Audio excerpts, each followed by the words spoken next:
ಸೌಜನ್ಯಪರ ಹೋರಾಟ ಇವತ್ತು ಒಂದು ಬಹಳ ಮುಖ್ಯ ಘಟ್ಟವನ್ನು ತಲುಪಿದೆ. ಮೊದಲಾಗಿ ಎಲ್ಲ ಸೌಜನ್ಯಪರ ಹೋರಾಟವನ್ನು ಮಾಡಿದಂಥ ಎಲ್ಲ ತಂಡದ ಪ್ರತಿಯೊಬ್ಬ ಸದಸ್ಯನಿಗೂ ಒಂದು ಪ್ರಣಾಮವನ್ನು ಸಲ್ಲಿಸಿಕೊಂಡು ನಾನು ಮಾತನ್ನು ಮುಂದುವರಿಸ್ತೇನೆ. ಈ ಒಂದು ಮಹೇಶಣ್ಣನ 13 ವರ್ಷಗಳ ನಿರಂತರ ಹೋರಾಟಕ್ಕೆ ಇವತ್ತು ಒಂದು ಹಂತದ ಸಣ್ಣ ಗೆಲುವು ಸಿಕ್ಕಿದೆ ಅಂತ ಹೇಳಬೇಕು. ನಾವು ಬಹಳಷ್ಟು ಗಿರೀಶ್ ಸರ್ ಹೇಳಿದಂತೆ ನಾವು ಯಾವುದೇ ಒಂದು ಗೆಲುವನ್ನು ನಾವು ಅಹಂಕಾರ ಎನ್ನುವ ರೀತಿಯಲ್ಲಿ ತೆಗೆದುಕೊಳ್ಳಬಾರದು.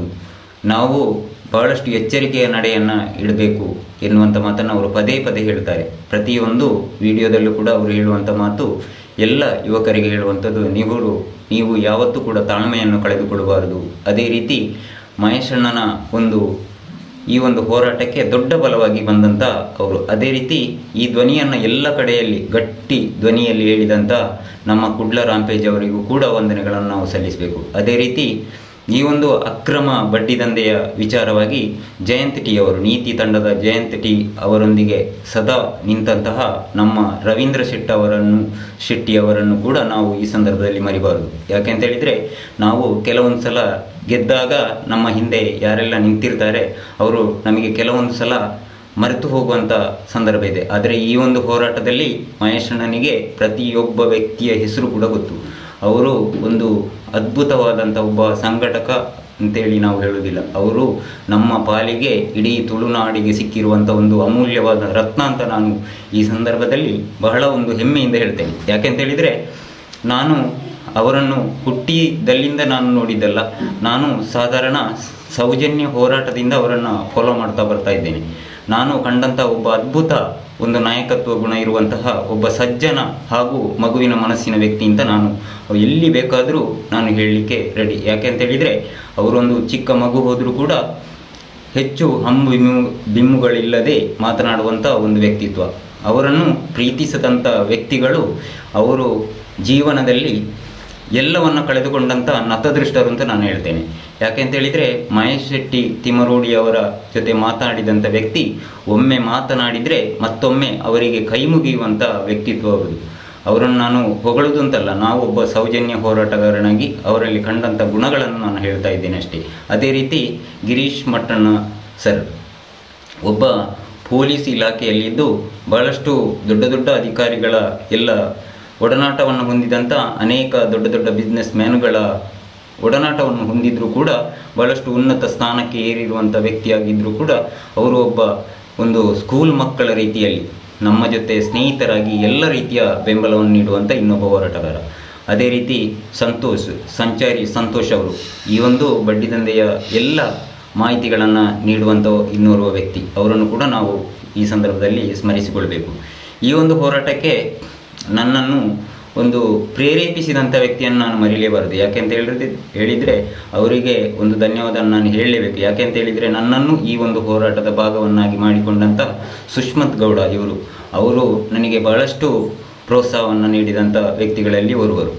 ನನಗೆ ಹೇಳ್ತಾ ಹೋದರೆ ತುಂಬ ಜನ ಇದ್ದಾರೆ. ಈ ಕಾಸರಗೋಡು ಭಾಗದಿಂದ ಬಹಳಷ್ಟು ಜನ ನನಗೆ ಹುರಿದುಂಬಿಸಿದಂಥ ವ್ಯಕ್ತಿಗಳಿದ್ದಾರೆ.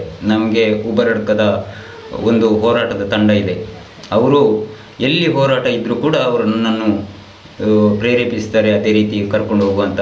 ಮತ್ತು ನಮ್ಮ ಗೆಳೆಯರು 2 ಜನ ಎಲ್ಲಿ ಹೋರಾಟ ಇದ್ದರೂ ಕೂಡ ನನಗೆ ಗೊತ್ತೇ ಇಲ್ಲದಿದ್ದರೂ ಕೂಡ ಅವರು ನನ್ನನ್ನು ಪ್ರೋತ್ಸಾಹಿಸಿ ಫೋನನ್ನು ಮಾಡುವಂಥ ಸತ್ಯನಾರಾಯಣ ಹಾಗೂ ಸಚಿತ್ರನ್ನು ಕೂಡ ನಾನು ಸ್ಮರಿಸಿಕೊಳ್ತೇನೆ. ಯಾಕೆಂತೇಳಿದರೆ ನನಗೆ ಸದಾ ನನ್ನ ಜೊತೆ ಇರುವಂಥ 2 ಜನ ಉತ್ತಮ ಹೋರಾಟಗಾರರು ಹಾಗೂ ಉತ್ತಮ ಸಂಘಟಕರು. ಎಲ್ಲ ರೀತಿಯ ಬೆಂಬಲಗಳನ್ನು ಅವರು ಕೊಟ್ಟಿದ್ದಾರೆ.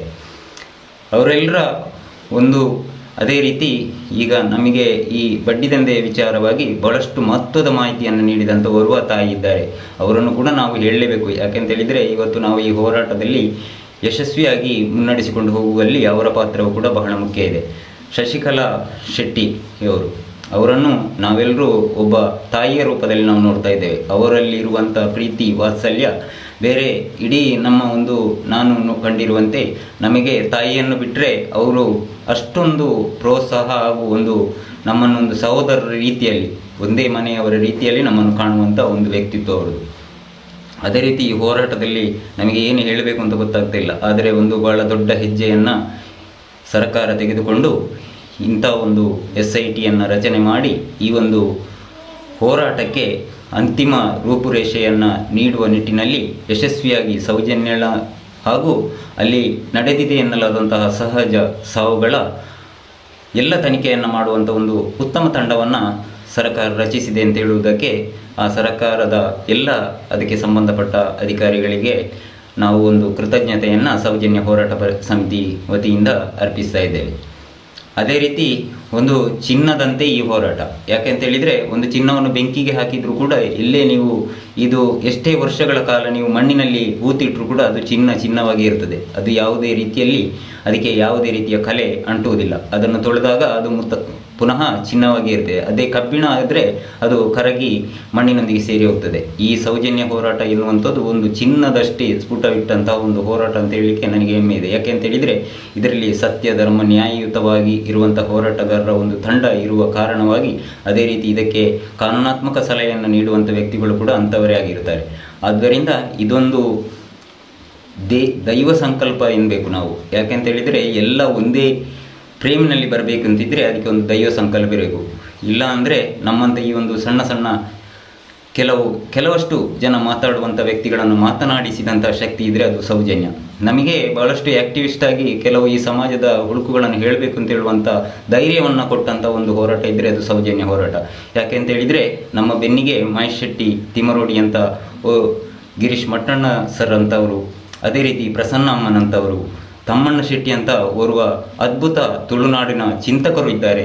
ಅವರೆಲ್ಲರನ್ನು ಕೂಡ ನಾವು ಸ್ಮರಿಸಿಕೊಳ್ತೇವೆ.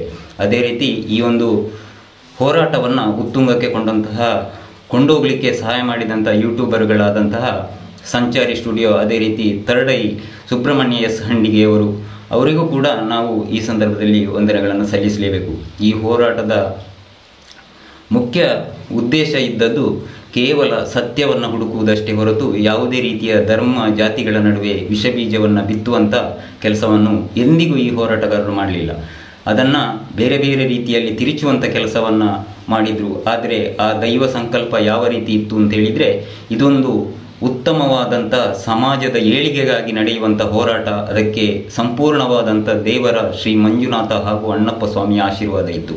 ಅದರೊಂದಿಗೆ ಈ ತುಳುನಾಡಿನ ಇಷ್ಟು ಸತ್ಯಗಳು ನಮ್ಮೊಂದಿಗೆ ಕೈ ಜೋಡಿಸಿದ ಕಾರಣವಾಗಿ ಈ ಹೋರಾಟ ಇಷ್ಟೊಂದು ಬಲಿಷ್ಠವಾಗಿ ಮುನ್ನಡೆಯುವುದಕ್ಕೆ ಸಾಧ್ಯ ಆಯಿತು ಅಂತ ಹೇಳಲಿಕ್ಕೆ ನನಗೆ ಬಹಳಷ್ಟು ಖುಷಿ ಇದೆ. ಅದೇ ರೀತಿ ಈಗ ಈ ಬಡ್ಡಿದಂಧೆಯ ಒಂದೆರಡು ವಿಚಾರವನ್ನು ಹೇಳ್ತೇನೆ. SKDRDP BC ಟ್ರಸ್ಟ್ನವರು ನಮ್ಮದು ಪಾರದರ್ಶಕ ವ್ಯವಸ್ಥೆ ಅಂತ ಹೇಳ್ತಾ ಬಂದಿದ್ದಾರೆ. ಅದನ್ನು ನಮಗೆ ಕೇಳಿ ಬಹಳಷ್ಟು ಬೋರ್ ಎನಿಸುತ್ತದೆ. ಯಾಕೆಂತೇಳಿದರೆ ಅವರು ಯಾವುದೇ ಹೇಳಿಕೆಗಳನ್ನು ಬಾಯಿಯಲ್ಲಿ ಹೇಳುವ ಬದಲಾಗಿ ಸದಸ್ಯರು ಬಂದು ಕೇಳಿದಾಗ ನಮ್ಮ ಸಂಘ ಇದೇ ರೀತಿ ಇದೆ, ನಮ್ಮ ಸಂಘದ ಬಯಲ ಈ ರೀತಿ ಇದೆ, ನಮ್ಮ ಸಂಘದ ನಿಯಮ ಈ ರೀತಿ ಇದೆ, ಇದೇ ಬ್ಯಾಂಕಿನಲ್ಲಿ ಇದೇ ಅಕೌಂಟಿನಲ್ಲಿ ನಿಮ್ಮ ವ್ಯವಹಾರ ನಡೀತದೆ, ನಿಮ್ಮ ಉಳಿತಾಯದ ಹಣ ಎಷ್ಟಿದೆ ಎನ್ನುವುದನ್ನು ಅವರ ಈ ಪುಸ್ತಕದಲ್ಲಿ, ಈ ಕಿರಾಣಿ ಅಂಗಡಿ ಪುಸ್ತಕದಲ್ಲಿ ಬರೆಯುವುದಕ್ಕಿಂತ ಬ್ಯಾಂಕಿನಿಂದ ಸ್ಟೇಟ್ಮೆಂಟನ್ನು ಕೊಡುವ ಮೂಲಕವಾಗಿ ಸಾಬೀತುಪಡಿಸಬೇಕು ಅಂತ ಕೂಡ ನಾನು ಹೇಳ್ತೇನೆ. ಯಾಕೆಂತೇಳಿದರೆ ಅವರು ಇಷ್ಟರ ತನಕ ಹೇಳಿರುವಂಥದ್ದು ಎಲ್ಲ ಬೊಗಳೆ ಎನ್ನುವಂಥದ್ದು RTI ಮುಖಾಂತರವಾಗಿ ಹಲವಾರು RTI ಕಾರ್ಯಕರ್ತರು ತೆಗೆದಿರುವಂಥ ದಾಖಲೆಗಳು ನಮ್ಮ ಕಣ್ಣ ಮುಂದೆ ಇದೆ. ಅದೇ ರೀತಿ RBI ಗೈಡ್ಲೈನ್ಸನ್ನು ಪಾಲಿಸದೆ ಎಲ್ಲ ಸರ್ಕಾರದ ನಿಯಮಗಳನ್ನು ಗಾಳಿಗೆ ತೂರಿ ಈ ಒಂದು ಕಾರ್ಯಕ್ರಮದ ಹಿಂದೆ ಇರುವಂತಹ ಶಕ್ತಿ ಅಣ್ಣಪ್ಪ ಮಂಜುನಾಥ ಈ ಎಲ್ಲ ಇದನ್ನು ಬೆಳಕಿಗೆ ತಂದಿರುವುದು ಬಹಳಷ್ಟು ಖುಷಿ ಅನಿಸಿದೆ. ಆದರೆ ಬಹಳಷ್ಟು ಬೇಸರದ ಸಂಗತಿ ಅಂದರೆ, ಇವರು ಎಷ್ಟೇ ಹೇಳಿದರೂ ಕೂಡ ಕೆಲವಾರು ಸದಸ್ಯರಿಗೆ ಈ ವಿಚಾರಗಳು ಇನ್ನೂ ಕೂಡ ಕಣ್ಣಿಗೆ ಕಾಣ್ತಾನೇ ಇಲ್ಲ. ನಾವು ಪ್ರತಿ ಬಾರಿ ಹೇಳ್ತಾ ಇದ್ದೇವೆ, ನೀವು ದಾಖಲೆಗಳನ್ನು ಕೇಳಿ, ದಾಖಲೆಗಳನ್ನು ವಾಪಸ್ಸು ನಿಮಗೆ ದಾಖಲೆಗಳನ್ನು ಕೊಟ್ಟದ್ದೇ ಆದಲ್ಲಿ ನೀವು ನಿಮ್ಮ ಹಣವನ್ನು ಬ್ಯಾಂಕಿಗೆ ಮರುಪಾವತಿಸಿ ಎಂದು. ಆದರೂ ಕೂಡ ಯಾವುದೇ ರೀತಿಯ ಇದನ್ನು ನೀವು ಬ್ಯಾಂಕಿನಲ್ಲಿ ಹೋಗಿ ಕೇಳಿದಾಗ ಮ್ಯಾನೇಜರ್ ಹೇಳುವಂಥ ಒಂದೇ ಮಾತು ಏನು ಅಂತೇಳಿದರೆ, ನಿಮಗೂ ಮತ್ತು ಸಂಘದ ಸದಸ್ಯರಿಗೂ ಮತ್ತು ಬ್ಯಾಂಕಿಗೆ ಯಾವುದೇ ಸಂಬಂಧ ಇಲ್ಲ, ನಿಮ್ಮ ಬ್ಯಾಂಕಿನ ಯಾವುದೇ ರೀತಿಯ ದಾಖಲಾತಿಗಳು ಇಲ್ಲಿ ಇಲ್ಲ, ನಿಮ್ಮ ಸಂಘದ ಹೆಸರು ಕೂಡ ಇಲ್ಲ. ನೀವು ನಿಜವಾಗಿ ಸ್ವಸಹಾಯ ಸಂಘ ಆಗಬೇಕು ಅಂತಿದ್ರೆ ಪಂಚಾಯತಿಯಿಂದ ಒಂದು